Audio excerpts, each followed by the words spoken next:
So when you have 3 performers and 18 characters, inevitably those performers are going to have to double up, triple up, quadruple up on parts. And Shakespeare is hard enough to understand as it is, so we needed a way to differentiate between the characters that was keeping with our style, that was visual, fun, and easy to grasp, not only for the audience but for ourselves as well, mostly for ourselves.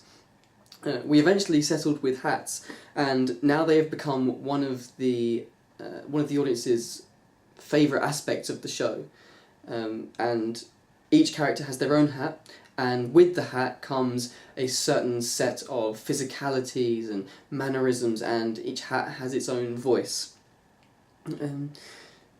So that has given us great scope for comedic moments, and fast switches that allow chaos to happen on stage, something that we love here at Rendered Retina. The concept of the hats itself isn't necessarily new.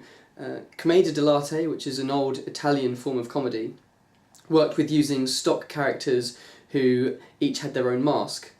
These masks all had individual characteristics, which meant as soon as a performer entered the stage, a contemporary Italian audience would know exactly which character they were playing because they were so used to these masks and that mask's way of being.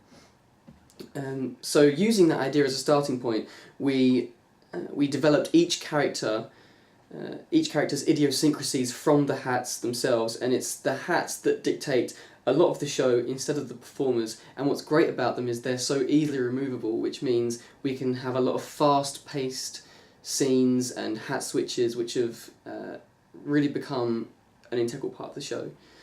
So it really started as an idea to be something fun, but allowed us to explore a whole new art form as well, and add something which I think is quite special to our interpretation of this Shakespearean classic.